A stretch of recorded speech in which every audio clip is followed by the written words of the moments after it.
Hello, everybody. Welcome to the Round Room Boys podcast, and Happy New Year's, everybody! Yeah. Yes! All right, so in this podcast, we're talking about Kingdom Hearts, literally my favorite franchise, like right next to Zelda and Metal Gear and shit. So, Yeah. I am a newbie. And I had to introduce, Andre to my new religion, and he's a big fan now. Oh yeah.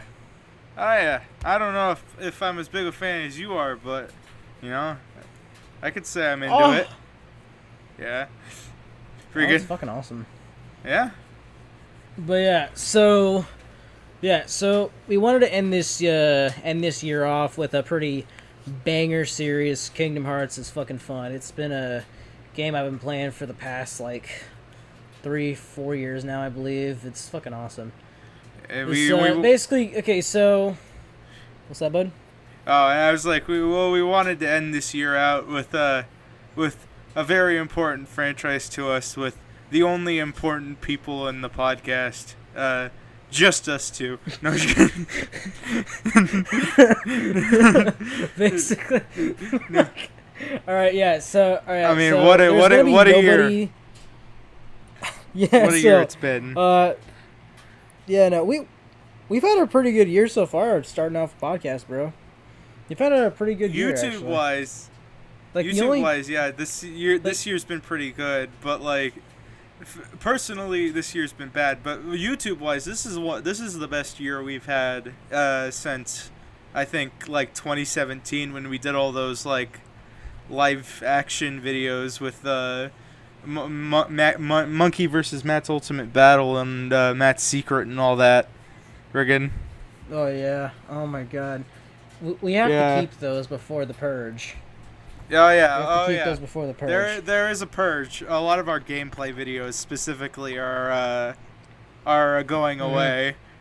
Yeah. Yeah, because so the reason why we're getting rid of them is because we don't like them. They're cringy as hell, and they don't really provide anything for us. So, yeah, we're just gonna get rid of them.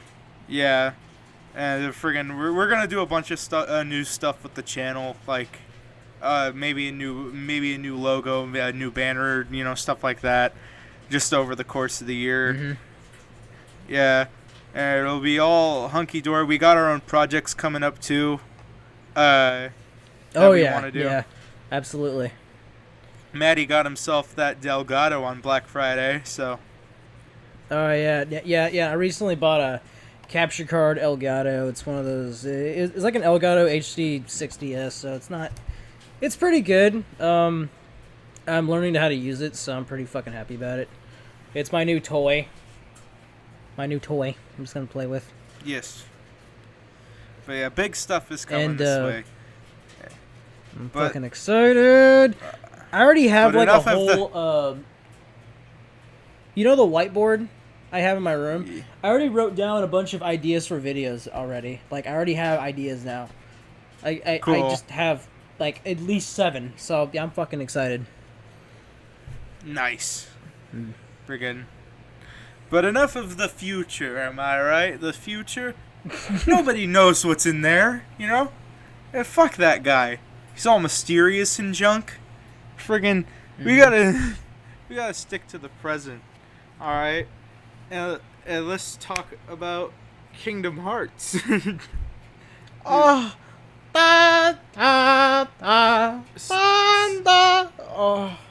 We're specifically keeping it from 1.5 and 2.5 final remix collection or whatever, because I haven't finished 2.8 and 3 yet, that collection yet. Mm-hmm. So we're gonna keep it to the games I have played. So.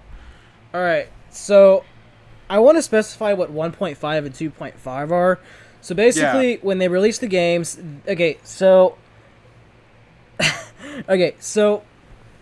1.5 to 2.5 collection is essentially just like you say like remastered versions of them, or like updated versions they're HD remasters. Yeah. Yeah. So basically, they're HD remasters of the games, and there's also a game that was on PlayStation Portable that got ported to the PS4 in one of those in that whole collection. So the whole collection is Kingdom Hearts 1, and then it's Kingdom Hearts Chain of Memories. Well, Re-Chain of Memories. Then it's Kingdom Hearts 358 over 2 days. And then it's Kingdom Hearts 2. Then it's Kingdom Hearts Birth by Sleep. And then it's Kingdom Hearts Recoded. Friggin'. Mm-hmm. And 2 of those games aren't even actual games. They're just like remastered cutscenes. Yeah, they don't... Because they were DS games. They have like a bunch of dialogue walls that tell you what happened in the gameplay, I guess, and then it's mostly just remastered cutscenes, which is like really stupid. But I mean, you know, okay, like my thing is like I don't see why they couldn't have just ported and remastered the game, because I mean they did that with Dream Drop Distance, and I'm sure that like I don't see like what was stopping them from doing 358 over 2 days. It's because those were both and Recoded, because those were both DS games, right? And Dream I don't see why they couldn't do it. I mean, they haven't like the PlayStation 4 has a touchpad, so like. Yeah, and Dream Drop Distance was a 3DS game, so. And they managed to make it so that you didn't have to use the touch screen in Dream Drop Distance, you know. So that's like like in Kingdom Hearts Recoded, there was only like a few. I mean, there were parts of the game where you had to use the touchpad, but it wasn't like a main focus thing. Like you could, there were segments, but you didn't have to use the freaking touchscreen the entire time. So but anyways. So Andre, what's your favorite Kingdom Hearts game 1, in this? Out of the collection, what's my favorite? Mm-hmm. Oh, it's hard. I like different things about the different ones the best. You know, like I think I like the soundtrack the best from Kingdom Hearts 1, honestly. I think I like the soundtrack the best. And I can see that. I think I like. Can see that. I also like that Kingdom Hearts 1 is the simplest one. Freaking, there's not. No. Like it's the most bare bones basic one. Yeah. There's like the story gets very convoluted, and I'm not saying that Kingdom Hearts 1's plot isn't at least a little convoluted, because it is. But out of all the Kingdom Hearts games, you know, Kingdom Hearts 1 doesn't leave you as often going, what the fuck just happened? Why did this happen? Yeah, no, like it's a lot more explanatory when you get down to it, and it's easier to digest, like compared to Kingdom Hearts 2 and fucking Onward. But like the only downside but then there's the downside of Kingdom Hearts 1 has by far like the clunkiest gameplay out of all of the Kingdom Hearts games. It's like it's but really I feel like slow. that's kind of its. Yeah.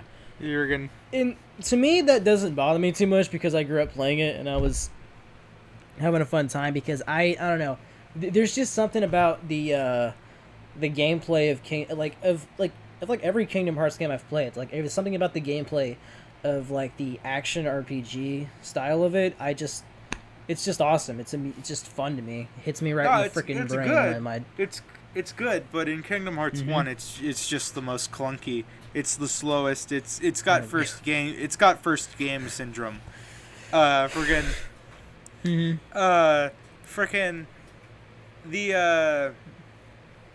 I was playing all of these games right in a row because I got the whole collection before 3. And on like a PS4, the Story So Far collection or something like that is what it's called. And I was playing these all right in a row, and I finished Birth by Sleep, and I went back to play Kingdom Hearts 1 so that I could fight Sephiroth and die. I still haven't beaten him. I had to was spam like, strike oh raid. Lord. And I was all like, oh Lord. I don't remember Mm-hmm. moving this slow.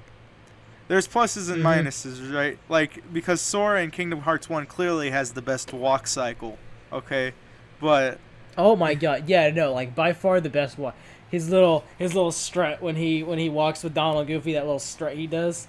the boss fights in this game, they're all pretty much fantastic. From, you know, there's the tall guy in Wonderland. He's a fun boss, though he's a pain in the ass. You get to fight Clayton Especially and so Tarzan. early. Yeah, especially so early, he's a pain in the Mm-hmm. ass. Clayton from Tarzan rides a giant invisible chameleon, and it's the most ridiculous thing in the world. It's, nothing Clayton. brings me joy.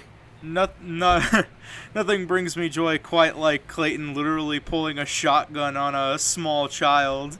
Oh my god. Not Clayton. Not Clayton. Not Clayton.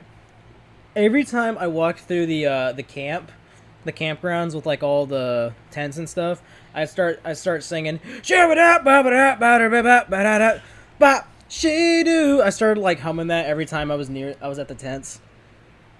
Friggin', you got Oogie Boogie becoming a Shadow of the Colossus boss at the end of the Nightmare Oh yeah, where you Before Christmas one. you You have to get to climb climb him all over his freaking body.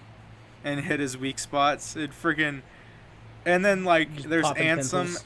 Not to mention the several Riku boss fights, like the Riku Phase 2 fight at the end of the Hollow Bastion is the hardest but are the coolest boss fight in the entire game, in my opinion.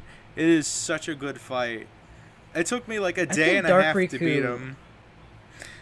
I think Dark Riku is one of the coolest like villains in Kingdom Hearts. Honestly, like Buff Riku, like when he has like when he looks like he has like that symbiote on him, where he's like buff and ripped and shit. Yeah, and he and has it's that even badass Keyblade. and it's even cooler after you play Birth by Sleep, you know. But we'll get there when we get there. Friggin', and then there's Ansem, who is the guy that was possessing Riku, of course. Don't ask us about the story. We don't know what it is. I know what it is, but it's No, all you You're need gonna have to know write about some Kingdom Hearts notes. 1. All you need. There's gonna be a test, all right? No, but friggin', all you need to know about Kingdom Hearts 1 is a small boy is on island with other small boy and Thought. Okay, they want to leave island, but. Friggin', they want to leave island, but darkness blows up island. Donald and Goofy are there for some reason. They help out Sora try to find Riku, but he also has a key because no reason. Sora gets a Keyblade to eliminate these things called the Heartless, which spawn from the darkness, and it's these little bug guys that don't have hearts for some reason. I think they're dead or something. And he goes to Disney Worlds to rid their worlds of darkness and stuff. And literally all of the Disney bad guys, except for Maleficent and like I think one other one, I think it's Captain Hook, get corrupted by darkness, and that's why they die or something like that. Like the I like reason how all Oogie the Disney villains like. I like how all the Disney villains like form their own league of like super villains. Like they have like that round room and they like start talking and shit. Yeah, before It's freaking before the awesome. before the actual round room boys of Kingdom Hearts, you know. But we'll get there when we. But but yeah, friggin' Jafar has darkness in his heart, so that makes it. That's what tricks him to become the genie, right? Instead of just, Aladdin being smart, right? Friggin' Oogie Boogie becomes a Shadow of the Colossus boss because of the darkness, and friggin' Clay is consumed by darkness, and that's why he gets to ride a giant chameleon, I suppose. And this time he doesn't get hanged, like he did, like he did in the freaking movie. He gets crushed by a giant chameleon, and the only level I really like, just straight up don't like. There's only 2 parts of this game that I straight up just don't like. Other than the gummy ship segments, which they are just the worst in Kingdom Hearts 1. But Mm-hmm. The entire Monstro area is just really boring, and it's just a big old maze, Mm-hmm. and it wasn't very Like, it's got fun. good And then music, but it's got good music. I love that Pinocchio music, man. But that's about it, uh, though. yeah. And then the other part is there's this stretch where that's really boring toward the end of the game, where Riku just is like, "Yo, you know that Keyblade you've been using this whole time? You know, you were just the pizza delivery guy, all right? And I've come to I'm gonna take what's rightfully mine." Just takes his Keyblade, and Goofy and Donald are like, "Well, sorry, we're simps for the Keyblade. Sorry, our friendship is gone. We're gonna just follow this guy now." They're friggin' Mm-hmm. And then Sora grabs a little wooden sword he finds, and Beast yeah, comes out and helps him. And, like, the only damage you can do on enemies is Beast. Yeah, It's like the only damage you can really do. Basically, you don't. It's like that segment in Final Fantasy VII with when you're in a flashback with Sephiroth and yourself, where basically you don't even get the chance to attack anything because Sephiroth just decimates everything. It's like that, but like you legitimately just can't damage stuff. Friggin' and then you. At the end of the game, you go back to Destiny Islands and you have to fight like a 7-phase fight with Ansem, and he has a stand. And it's really cool. Again, there's a really funny story about it where me and Sebastian went to visit Matt's house for the week, and Matt was upset that I wasn't finishing Kingdom Hearts quick enough, so he was like, "All right, I'm gonna go. I'm gonna go to work. All right." And that's 5 hours. All right, you have 5 hours to beat the final boss of this game. And he came back 5 hours later, and I still hadn't finished it. It was so hard, and I'm so bad at video games. No, I mean, that I was. Might I say? What? I'm sorry. What were you saying? Yeah, Good finish. No, your what was sentence. that thing? It was like, Seabass was just a total twat the whole time.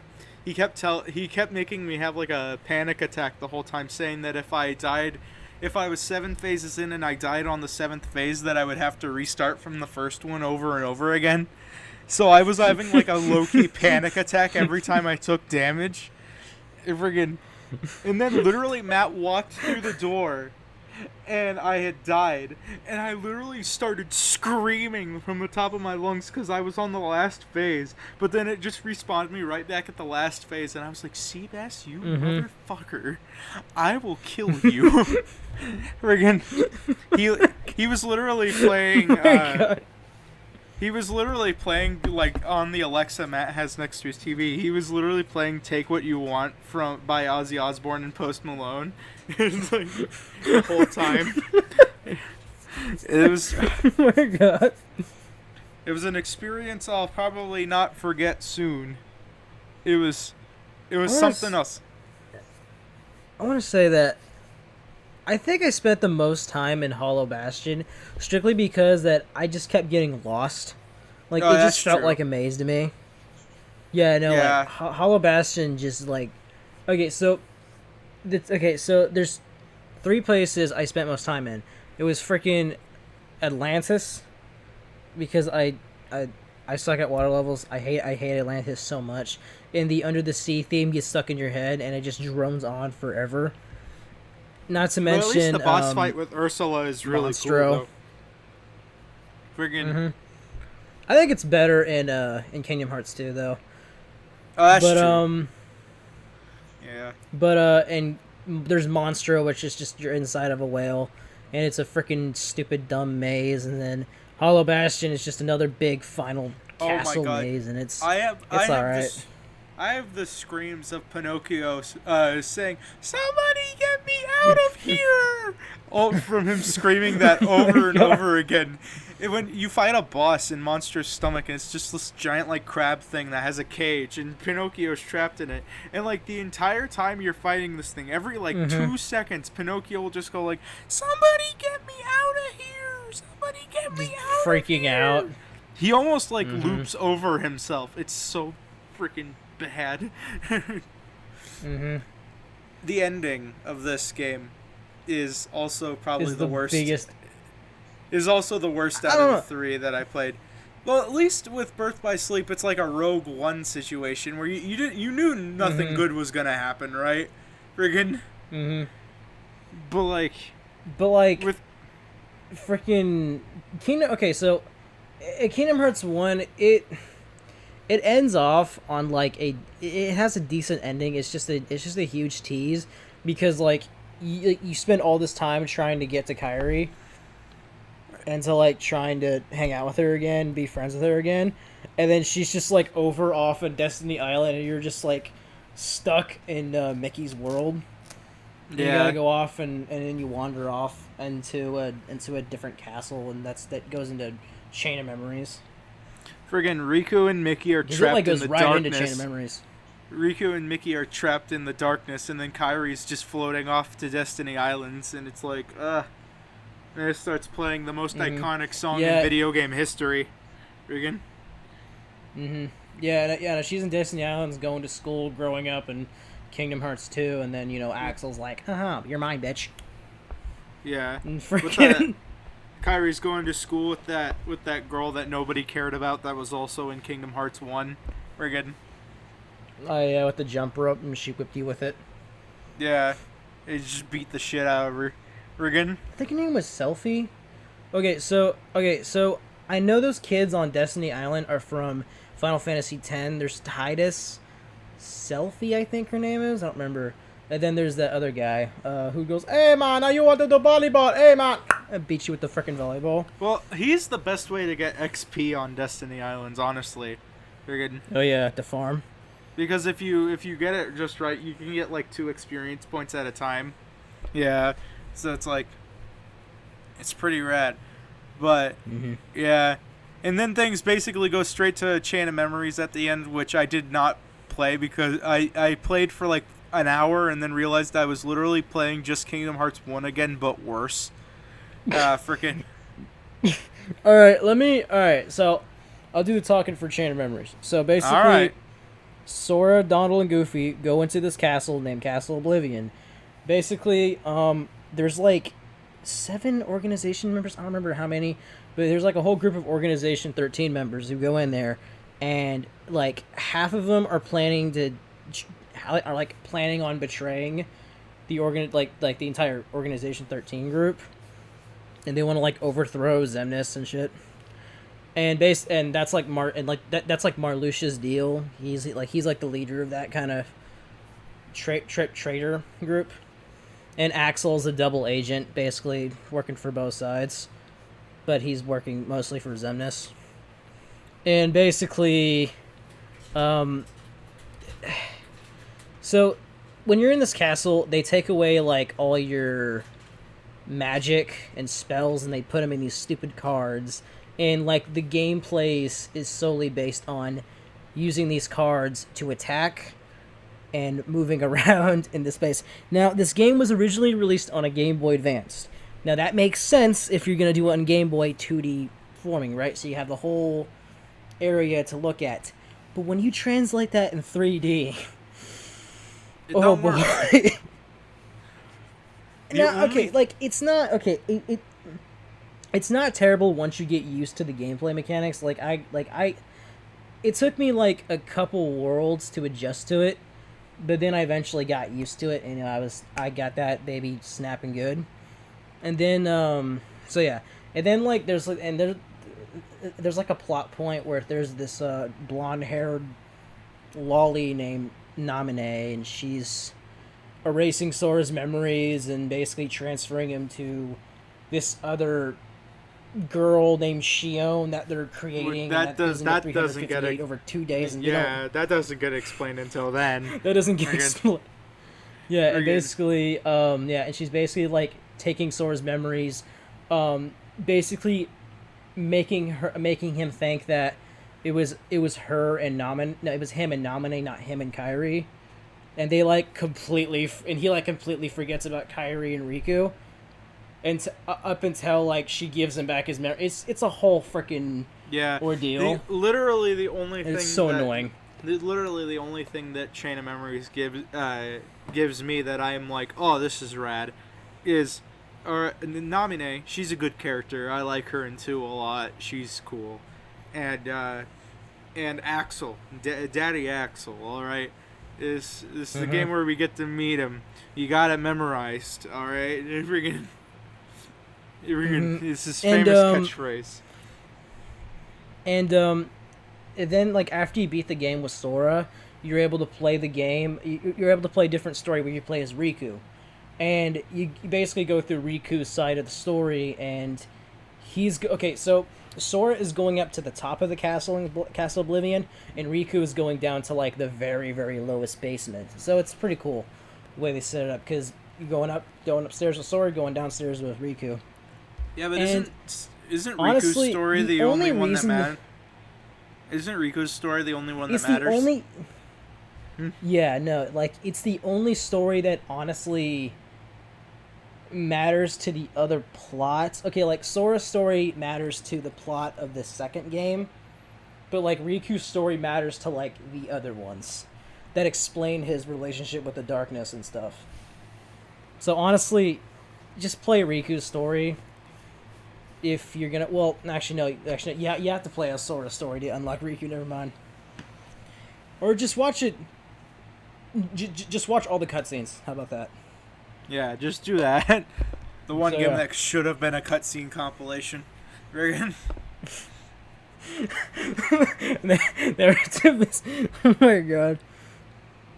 Yeah, no. So like, it's an okay game for what it is, but like, the only upside to playing Read Chain of Memories is just being able to play as Riku. That's about it. Just playing as Riku is fun. But anyway, was that like Chain of Memories goes and does that lead straight into 358 over 2 days or what? Or does that lead into 2? Yeah, no. It goes into 358 over 2 days, and it goes into 2. So 358 over 2 days is basically just the story of Sora's nobody. Roxas. Okay. Yeah, so, okay, I want to tell them what a nobody is real quick. Just all right. Just really briefly. Okay, so basically, so imagine like a human being is somebody, right? Okay. So then basically when the darkness goes in the heart, they can become a heartless, or if their heart is separated from their a heart is not your actual heart, it's a soul. So like basically like imagine if you lose your soul out of your body, that becomes the heartless, and then the body that held the soul is a nobody. So basically, once you combine a nobody and a heartless, you basically have the person, right? Yeah, but if you're a particularly strong individual, nobodies become like basically just nobodies are just basically just straight up people, but they don't have hearts. But they remember what it's like when they did have hearts, but they don't remember their life from when they did have a heart. But they just remember they had. Okay, so friggin' you were either experimented on with darkness, or something just happened to you and you're strong enough. I don't really know. It's hard to explain. Well, the way Sid explained it, the way Fantasia Man explained it is basically when your heart is consumed by darkness, your heart becomes a heartless and your body becomes a nobody. But particularly strong individuals, so if like Sephiroth died, right? Friggin' his heart would become a heartless, but his nobody, nobody would become like Zephyroth with an X instead of an S, or something like that. Friggin', and then a bunch of those guys, including Axel, who is Daddy, and Zigbar, who is also Daddy, and there's Marluxia, and then there's Roxas and Shion and Riku, and Riku is not a nobody. Riku's not a nobody. Well, I know that, but he's in the organization. I'm almost positive of it. He's in there as he's not. He's not. But he wears the Organization 13 coat. He wears the coat though. Well, so does Mickey, but he's not. Okay, so who does the coat belong to? So the coat does not signify they're part of the organization. The coat is basically supposed to help them Okay, so it's supposed to help protect them from darkness. Like the coat is designed to protect them from darkness forces. It's supposed to protect them from like when they go into the realm of darkness, like the darkness can't like hurt them. It can basically repel the darkness away from them Where is that? if they Which wear the game is coat. that explained in? I think I think it's in. I don't remember. I think 3 actually. I don't remember. Yeah, yeah, Well, yeah. No, shit. yeah, no. I haven't It was played explained in 3. Yeah, just wait. But yeah, no. So that's why Mickey wears it when he's traveling and stuff, because the darkness is gonna get him, and that's why Riku wears it. So And Riku has a blindfold the reason why, as well. because it's supposed to help conceal his and some dark powers, some stupid shit like that. Since he was basically raped by Ansem, Seeker of Darkness. Friggin'. Yeah. Friggin'. And they I all swear have to a God, great... one of these days I'm gonna make a video. On one of these days, I'm just gonna make a video explaining Kingdom Hearts stuff. I swear to God. I'm sure you're not the first and you won't be the last. Until something... I know I won't. You'll make the video and then like the day after Kingdom Hearts 4 will come out and just instantly shatter everything. We're gonna... They retcon so many freaking things. They change all the lore. Yeah. Friggin'. But we tried watching 358 over 2 days together. But it was just so boring.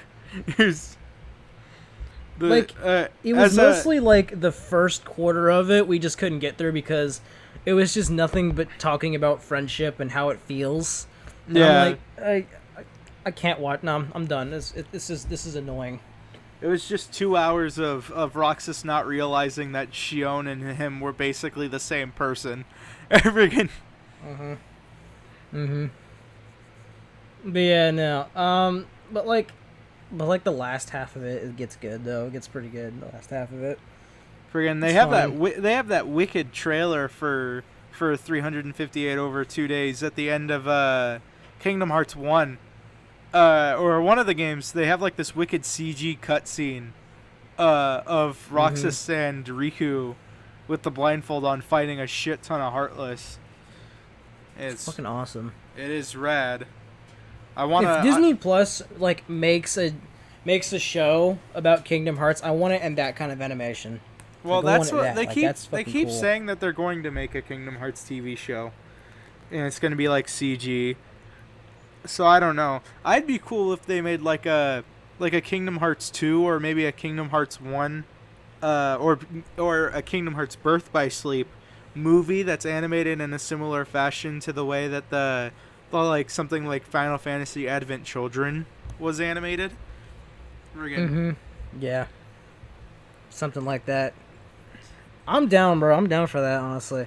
But what I really want them to do is I want them to do the whole Union... Okay, I want them to do the whole Union Cross story, like the whole like mobile game story.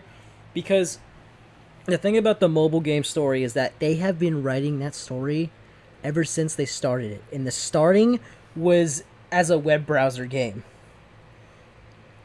And they've been doing that for freaking like almost almost a decade now. I haven't seen Union Cross yet. Again. Oh. But Union Cross is that mobile game though, and they've been doing that story for freaking years, and they still haven't finished it because people are still playing it and wanting it. And and if you don't know what Union Cross is, it's basically just the big prequel to everything of the Kingdom Hearts franchise. I haven't played it. Again. And I'm pretty sure the new Kingdom Hearts games are going to start bringing stuff from that prequel game into their mainline games. Yeah. Yeah, friggin'... But, yeah, anyway, it was back to 358 over 2 days. Basically, it's like... Basically, all you need... the only thing that really matters is it introduces you to Roxas before he gets put into cyber God, what's the town called again? Twilight Town. Twilight Town. That's right. That's right. Friggin'. And then Kingdom Hearts 2 starts right then and there in Cyber Twilight Town. And friggin' Roxas wakes up and he's all like, "Oh, I'm having a beautiful day with my friends, Hainer and Pence and Woman and freaking all kinds of cool." Hainer, it's Hainer, Pence, and Olette. So whenever you see her, think of omelet. Think of omelet. Olette. Okay. Olette omelet. Yeah, there you go. Yeah. There you go. Like it literally starts though with like somebody thieved a word. Like they couldn't say a word. They're just stealing words. They just steal a word. Like, how do you steal a word? They tried to say it. They said a sentence, but they're like, "Hey, I couldn't say that word," and they're like, "What are you talking about?" I was like, "But you knew what I was trying to say, right? But it just didn't come out of my mouth." Friggin' somebody stole our words, so we gotta go get the bastard. Right? They're like, "Yeah, man, I can't say. You know what I mean? I can't say it." And like pauses and stops them. It's freaking. Kingdom Hearts 2's intro is like probably the. I don't know how to describe. I don't think it's it's necessary to the plot, but like I think it could have been shortened. Yeah, it could have been honestly, like Destiny Islands. Like shortened because it's like a full hour before you actually get into the real game. Yeah. It's like a full hour. It's like a full hour before you get to fight Axel and stuff. It's like an Assassin's Creed 3, like when you play as the character's dad for like 2 hours, then you get to play as the actual character. It's freaking crazy. Yeah. Very good. But then the actual gameplay starts, and Sora is bigger now, but he's wearing his Kingdom Hearts 1 clothes. So he's just wearing short shorts for like the first hour of the game that he's in, until he joins up with the Yensid and Mickey. Not Mickey. Mickey's missing. That's the whole point of the game, is they're trying to find Mickey and Riku, because they're still lost in the darkness. And the bitches from the Sleeping Beauty make Sora a new outfit. The three fairies. Yeah. They give him some new drip, baby. Yeah, and then they also give Sora the Valor ability, which is a limit form you can use that lets you wield 2 Keyblades, and it's badass because freaking awesome, dude. Especially after you play Birth by Sleep, you realize that the second Keyblade that they give you is Mickey's Keyblade from Birth by Sleep. Friggin'. Which is just the coolest thing. Friggin'. They're whooping on some ass with 2 key.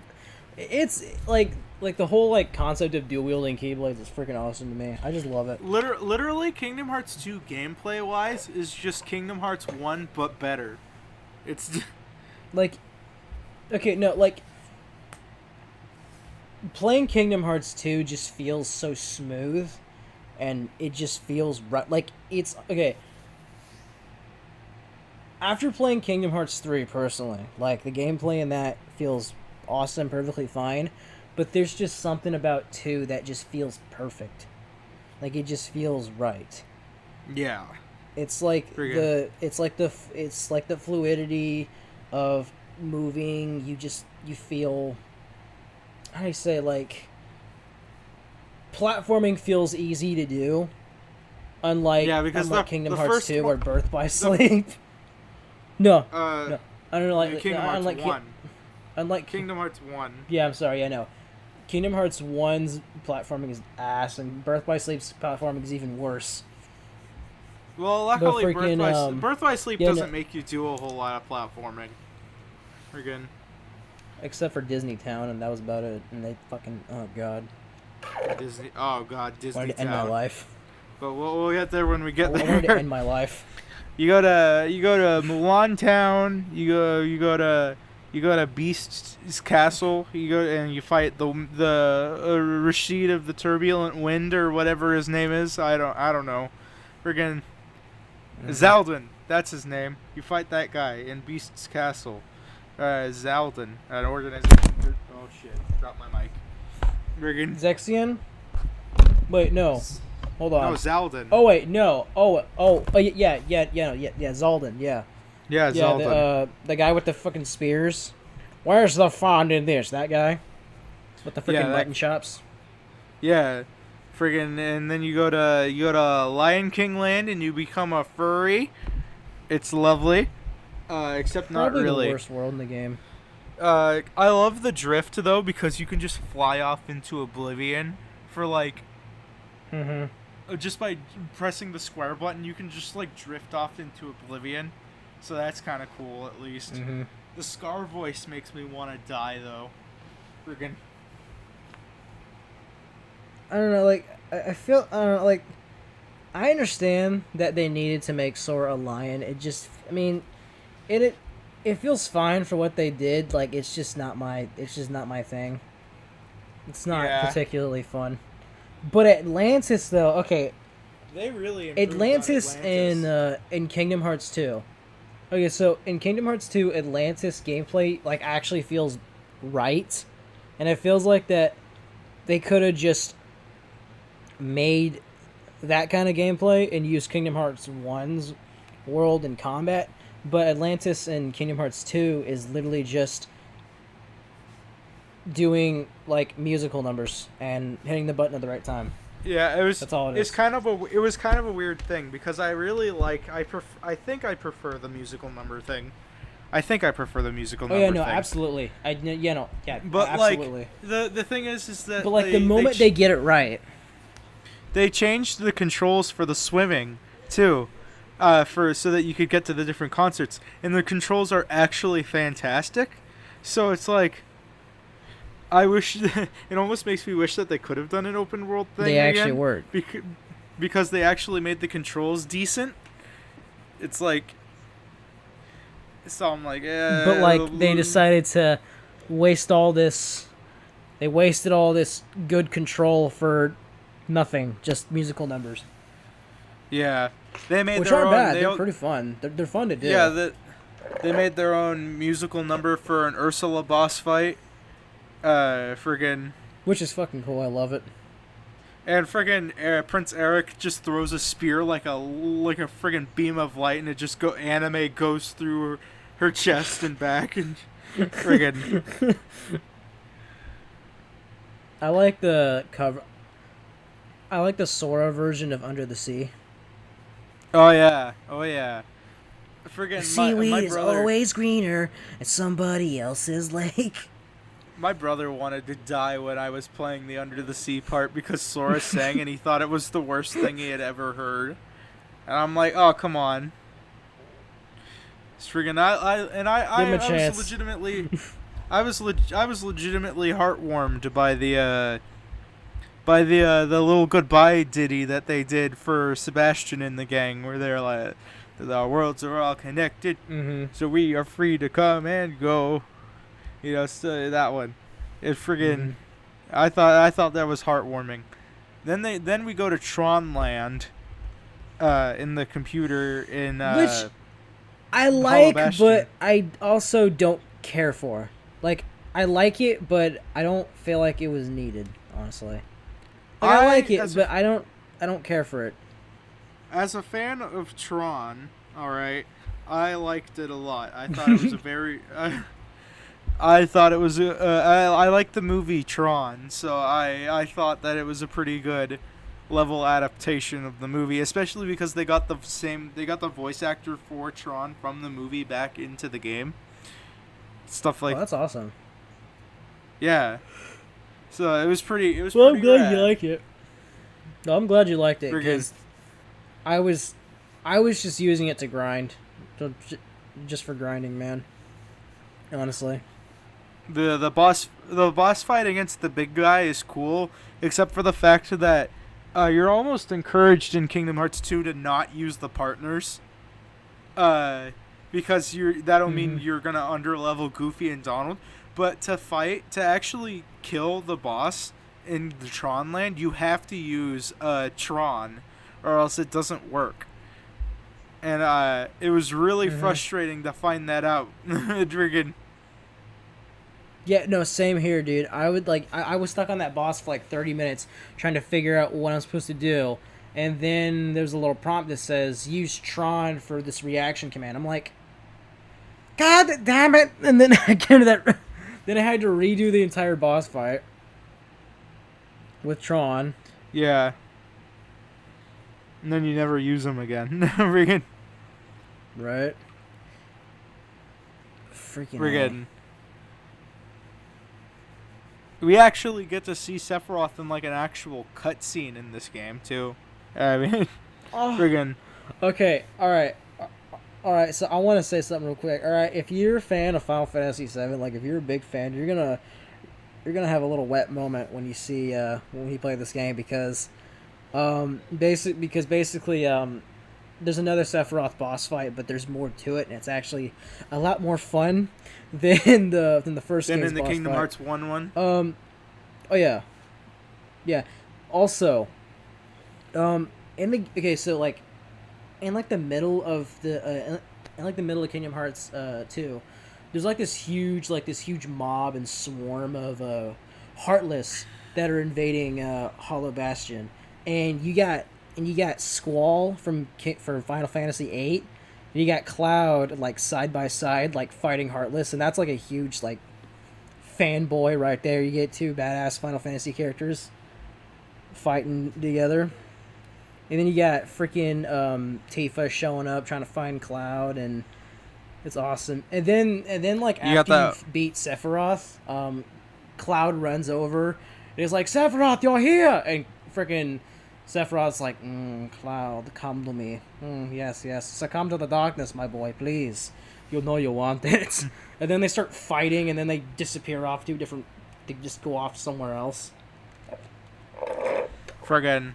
Not to mention, there's a whole bit where you have to fight like 1,000 Heartless by yourself. Friggin'. It's freaking cool. I like it. Yeah, and not to mention fun. the fact that Goofy dies for 2 seconds. Friggin'. Oh my god, no, like, the tonal shift in Mickey goes from like, oh, hey, everybody, how you doing? And then, like... He'll pay for this! Once that boulder... Yeah, no, like, like that boulder hits Goofy, and then Mickey sees it, he's like, they'll pay for this. Throws off his coat and grabs his Keyblade and starts going off. It's freaking awesome. There was a joke. Why didn't Donald try to heal Goofy? There was a... because Donald doesn't do that shit. Donald doesn't heal? That's a fair point. There was a joke in a video that was making fun of Kingdom Hearts, and there was a joke that really worried me that they might actually do it in Kingdom Hearts, where there was a joke that that Goofy got Norded in the 2 seconds that he had died in Kingdom Hearts 2. And it's like, and he betrays them. Friggin'. He gets Norded. He gets Norded in the 2 seconds he had... God. I feel bad for people that don't know what being Norded means, because we haven't talked about Birth by Sleep yet. Again. Oh god, we're already at 50 minutes, Christ. Yeah, there's just so much to talk about.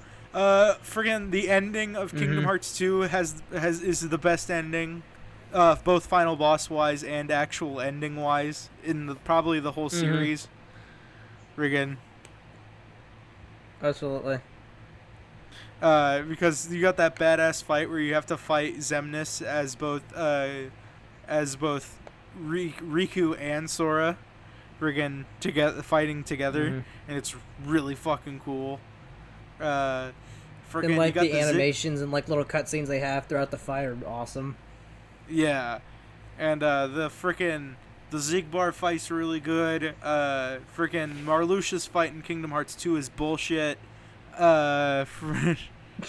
Just don't get hit, Andre. Just don't get hit. You should know plenty about Just what get to it's like level to fight 99 and you're Marluxia. fine. Just max level. They're freaking, but that's bologna sauce, all right.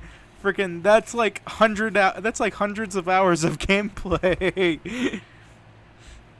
You're getting. The Kingdom Hearts 2 gets its own song called Sanctuary. The first game got its own song called Simple and Clean, which is basically the theme song of the whole series. Cause like a ton of games that aren't as important as, a bunch of the games that aren't Kingdom Hearts 1, 2, or 3 just use different remixes of Simple and Clean. Simple and Clean. Friggin'. And then 2 gets Sanctuary, which is I love Sanctuary, man. It's such a good song. Mm-hmm. And then freaking Hikaru Utada, baby, she's amazing. Yeah. And then they have like a hint at the end. There's a boss that shows up after you beat Kingdom Hearts 2 that is called the Lingering Will. And you're like, who the heck is this guy? Oh, God. And he has like, who is this mad lad with 15 health bars? Freaking. And you're like, well, I better play the next game. And it's Birth by Sleep, which is story-wise, this one's my favorite. Freaking.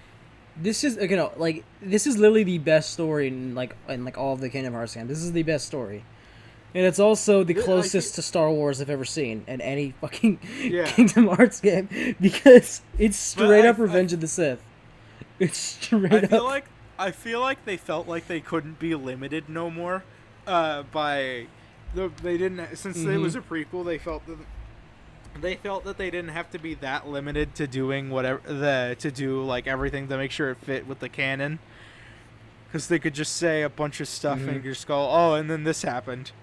But it was freaking cool. I mean, you got in Birth by Sleep, you play as 3 different characters in 3 different stories. You play as Ventus, you get to play as Terra, and then you get to play as baby girl Aqua.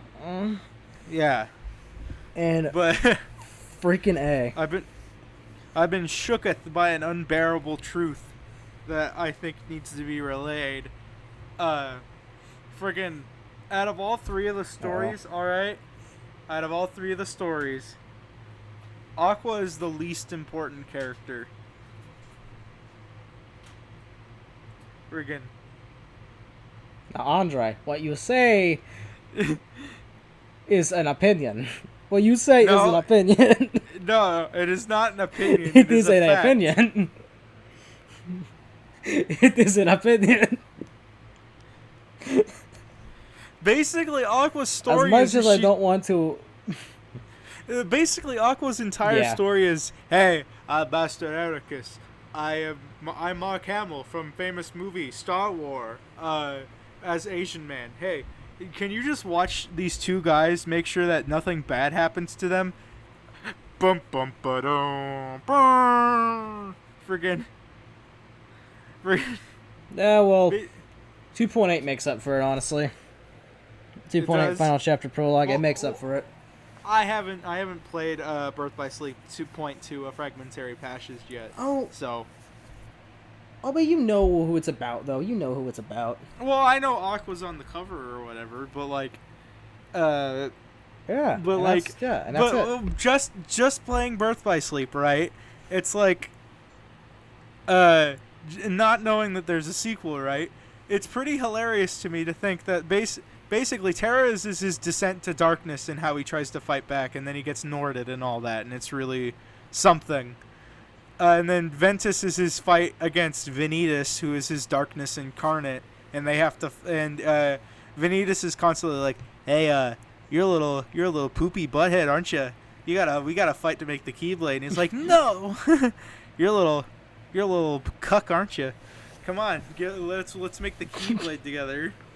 And Ventus is like, "No." Come on, man. Come on, dude. Then they have Come to on. fight. Come to me, brother. Come on, dude. So basically, Terra's story is about how he gets eventually Norded, which becomes a super important thing later on, and then Ventus's story. Terra's story is he gets Norded and all that, and Ventus's story is basically that his fight against Vanitas so that they don't make like basically the ultimate doomsday weapon, which is called the Keyblade, but it's spelt like the X blade. While Aqua's story is basically just, hey, make sure nothing bad happens to Aqua. Make sure nothing bad happens to Ventus and Terra, will ya? And then frickin' just literally everything that could possibly go wrong. She fails. She just fails. She just fails so hard, frickin'. Because by the end of the story, Terra becomes Terranort, and Ventus is in a coma, friggin'. Aqua basically like gets like a huge she basically takes land of departure, like the world that she comes from, and she just kind of threw Ventus in there, and like locked it away to keep him safe, and then she basically like beat the hell out of Terranort and just like launched him off somewhere. Then he landed in the Radiant Garden. The final chapter kind of makes up for Aqua's lack of needing in the actual story. Aqua kind of redeems herself in the final chapter. She becomes like the biggest, one of the most important characters. Friggin' after that, and that. Gameplay wise, it's all right. Though I prefer the spells system from Kingdom Hearts 1 and 2. I don't mind it here because there's a lot cooler spell forms you can do with like Firestorm and Diamond Dust and all that. I just like all the cool spells, dude. Like all the cool spells are freaking cool. And Blade Charge. They're freaking awesome, dude. Then there's there's the Flame Wheel. That's busted as hell. There's the mines you can summon. There's and then there's this thing called Time Splitter, where you literally like stop time and you start doing a JoJo freaking muda, and then they explode after you use it. Yeah. This awesome. game was also by far the easiest to grind in because of the fact that you can go to this place called the Mirage Arena. And after you beat a certain amount of levels, you can get this thing called a victory pose, which is basically like a thing where if you equip it to your spells list, every time you defeat an enemy, you gain some XP. But if you use victory pose right after it, you get 4 times that XP right afterward. So if you find an enemy with like a shit ton of XP after you kill it, you just use victory pose and then shabloom, you're level 40 before you know it. Friggin'. The story out of all the characters, like Andre, who's what's that? Sorry, go ahead and keep going. It's like a Sonic Adventure thing with the story where it always starts. There's a couple of places that always intersect. Like there's the beginning where you have to fight Xehanort's balls, freaking. And then there's the part where you have to fight that giant Gundam robot boy. Radiant that was cool. Garden. Yeah, that is a good fight. Friggin'. And then, of course, there's that badass, 5-minute long cutscene that leads up to the final boss fight where frickin' there's, where Xehanort, summons a Keyblade snake thing and Vanitas is riding it and shit. Friggin'. It's pretty badass. I can't wait for you to play 3. I can't wait to play 3 either. Oh my god. I can't wait to play 3 either. Oh, and also Braig is there, and also Ale and other guy. Axel, Zigbar, and some other guy are in this game as their persons. They're like full bodies. Frickin'. Before they become nobodies. And then you find out why Zigbar has an eye patch and a giant scar on his face, and it's because of Terra losing his shit on him. Friggin'. Have you ever heard the tragedy of Ansem the Wise, Terra? Friggin' Terra is my favorite. Terra is my favorite character, but he's also my least favorite to play in terms of gameplay wise, because he's really slow. He's so sluggish. Yeah, he's one of those. Sluggish. He's a hard hitting slug boy. Freaking Aqua's the middle ground. She's all about Ventus them, is just like a quick boy. and then Aqua's all about them spells. That's why I like playing as Aqua most, is because I like the spells. I think I like Ventus love her. gameplay wise the best out of all of them. Freaking Xehanort is a I can cool see that. guy, and he's voiced by Leonard Nimoy, which is rad. He's never voiced by Leonard Nimoy again, but still. And then Vanitas is just a really... I love to hate Vanitas. What the fuck is with his face, though? I love Vanitas in general. What's with his face? I love Vanitas in general. I just love him. He's awesome. What's with his face? Friggin'.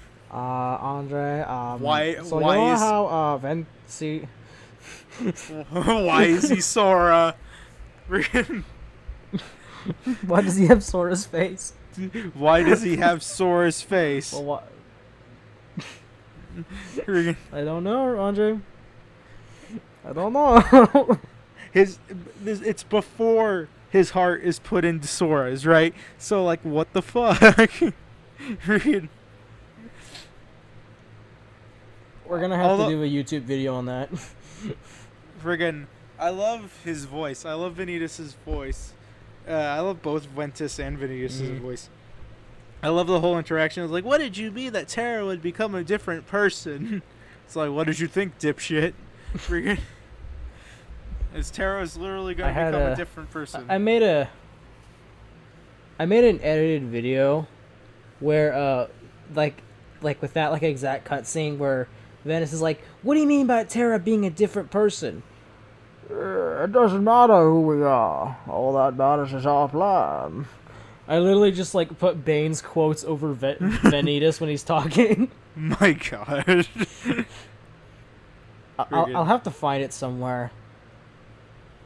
I know like I put it. I don't know where I put the video. It was a long time ago when I started getting in my birth by sleep phase. There's something to be. I think there's something to be said about. I love how evil, Vanitas looks. He has like great expressions when his mask is off, or basically off, and he's being like a evil little shit. It makes me wish that like, I don't know, maybe Sora would do some stuff like that, or like, has Sora ever met Vanitas canonically? Like, in the third outside game, of the he meets him in the third game. Outside of the data battles, friggin'. Yeah. No. In the third game, it's in a plot thing. It's a plot thing.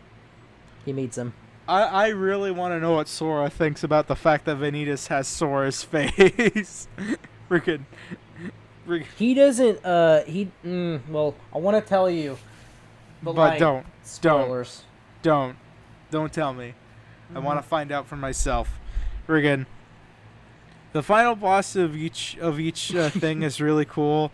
There, frickin' Terranort was a really good final boss, especially because he gets Ansem, the Seeker of Darkness's stand, too. Friggin'. Which is really cool. And I friggin' Xehanort just norts everybody, including Xigbar. So it's whatever. I found that out very recently playing Dream Drop Distance, that Xigbar is actually half Xehanort. Yeah. So, which baffled me to my core, because everybody who gets Norted gets dark skin and silver hair, except Xigbar. Except Xigbar. I mean, he gets the yellow eyes. That's it. You could have at also, least. Sayax is part Xigbar too. The blue hair guy, he's part Xigbar too, I think. Oh, so now people are getting Xigbarred now too. Friggin'. Oh wait, no, I'm sorry. Oh wait, no, I'm sorry. No, he's half No. Xehanort too. I'm sorry. Okay, you done startled me for a second. Friggin', you done. I mean, The real organization 13 is just the real organization 13 is just 5 Xehanorts and 5 Zigbars, and I'm just all like, oh shit. Andre, when you finish Kingdom Hearts 3, you're gonna have a whole better outlook on Zegbar. I'm just gonna tell you right now. He's You're gonna daddy. love him even more. I'm sure I will. I know, you're gonna love him even more. Oh my god. Just Andre, just know this. When you beat the game, all right? Watch the ending. Watch the post-credit scene. Okay, there's gonna be a post-credit scene. Just watch it. In Kingdom Hearts 3? Yeah, just watch the post-credit scene. Alright. Friggin'. It's fucking amazing. But yeah, Recoded is a game, it's not important. Friggin'. It really isn't. No, Recoded is literally just like going through Jiminy Cricket's journal, and it's like taking all the data from his journal and putting it into a computer, and it gets corrupted, and digital Sora.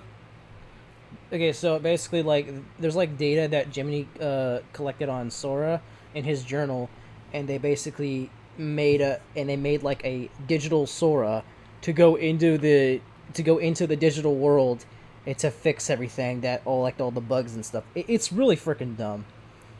But it's a fun game, but it's not like it's not important to the story, honestly. That's why it's not fun as a cutscene compilation. Friggin'. Mm-hmm. So It's a fun game, just not an important one. Yeah. Really, the only games I really played on this thing were 1, 2, and Birth by Sleep. You know, friggin'. Birth by Sleep's probably my in terms of favorite to least favorite, it's probably Kingdom Hearts 2, then Birth by Sleep, then 1. In terms of gameplay, at least. Yeah, no, I think like my favorite one is still Birth by Sleep to this day, and then there's 2 and 1.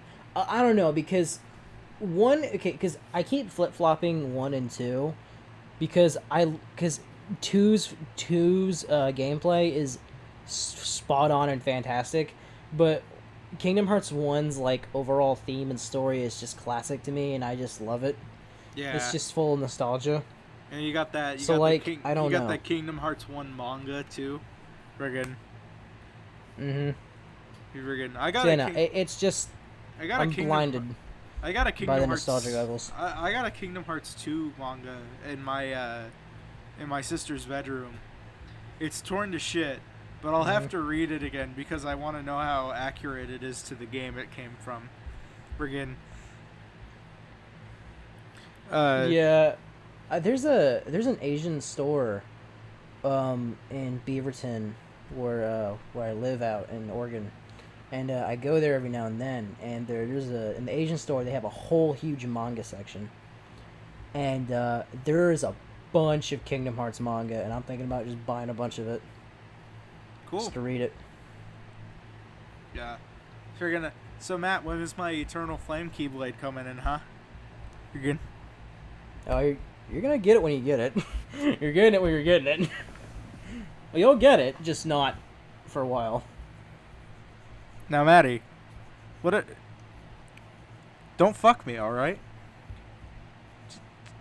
I'm not gonna fuck you. I want this Keyblade here at my house by Christmas Eve. I would never fuck you like that. I want to hear by Christmas Definitely Eve. not by. I know that's. Not by Christmas I don't Eve. care. I don't care if that's tomorrow. No, Riggin. You'll probably get it sometime in January or February, though. All right, cool. Cause I helped you buy your. Don't quote me on that, though. Do not quote me on that. I'm quoting. Do not quote me on it's that. on video. It's on video, Matthew. I don't have to quote you for it. Damn it. It's on audio and video.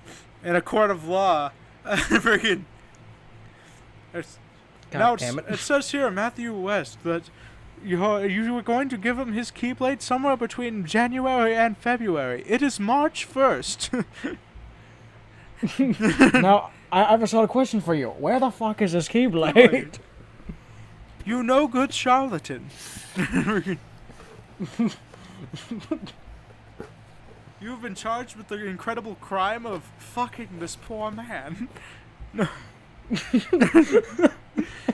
After all he's done for you, you don't care to spend $70 on a Keyblade? How dare you, you son of a bitch! You will be punished with the highest extent of the law. You are now sent to the realm of darkness to be isolated for 10 years. You must beat the Kingdom Hearts 1 critical level 1 mode within 10 hours, or else you have to redo it again. Absolutely no. Absolutely no. That's not no. I'm still stuck on that freaking Clayton boss fight, bro. I was trying so hard. But I was an idiot and didn't go to Olympus before I went to Alice in Wonderland. So I didn't get Thunder. And Thunder is like the most useful spell in that entire game besides Fire. Ah, you poor bastard. So what would you rate? What would you rate overall the whole package? What would you rate the 1.5 plus 2.5 remix collection? What would you rate it? God, a 10 out of 10, bro. It's freaking amazing. Well, okay. I give it a 9 because they didn't port 358 days and recode. They didn't port them. They just did cutscenes. So I'll give it like a 9. But overall, 10 out of 10 though. I think I would rate this whole collection a Lewd Aqua fan art that I made for you out of 10.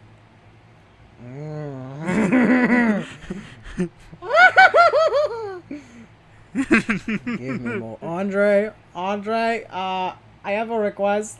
No. You already got another. You only get one. Everybody gets one. Oh, come on, but I want a lewd lock scene picture. No. I want a lewd lock scene. Absolutely fucking not. Everyone only gets one. And don't tell Ryan I said that. Don't tell Ryan that I said everyone gets one. Damn it. Ryan would do his absolute worst. Oh yeah, I know he would. He would demand the most specific art. In the most specific pose, in the most specific character. It would be the most. It would be far more loot than I would be willing to go.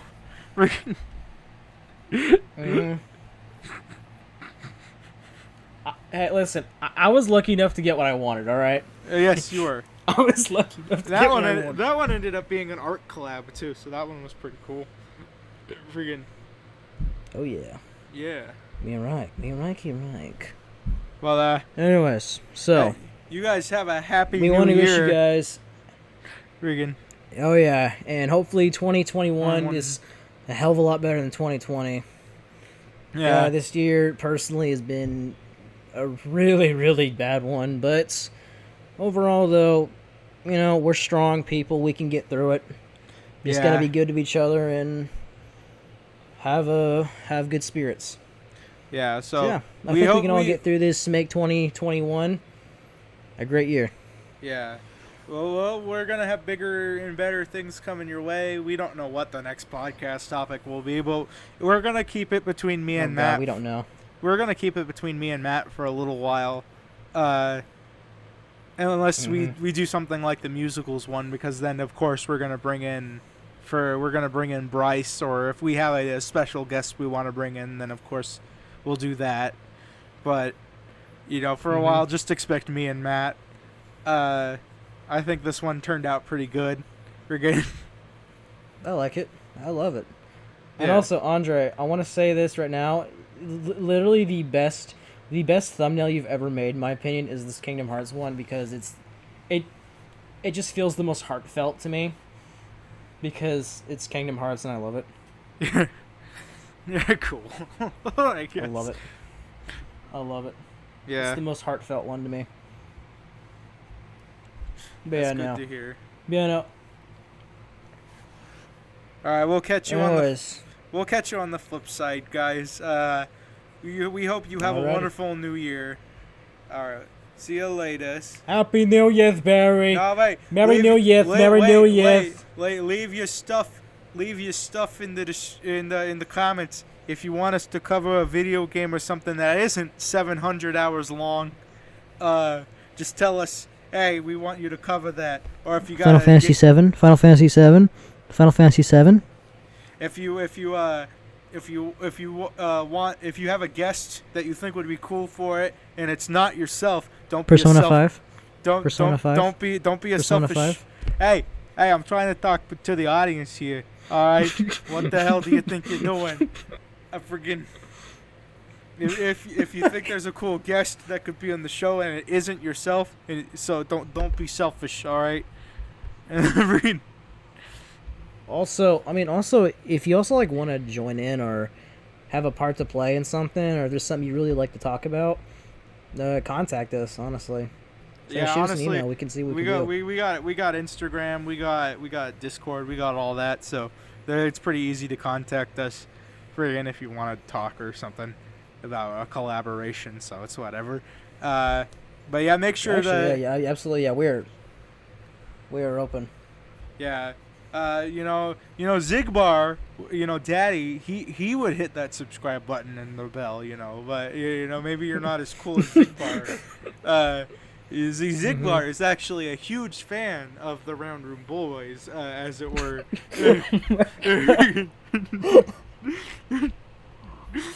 Okay, so if anybody knows what Round Room Boys even is, so the area where the Organization 13 members like chill out and talk about their nefarious plans, it's literally called the Round Room. And I was like, you know what, fine, Round Room Boys, there we go, that's it. Yeah. Yep-y-doo-dah. It's perfect. And it just kind of catched on and I liked it. Indeedly-dee. So, but yeah, this is goodbye for the, fourth time. You guys have a wonderful night. Oh, yeah, and a happy new year. So. You'll have a good one. Happy New Year.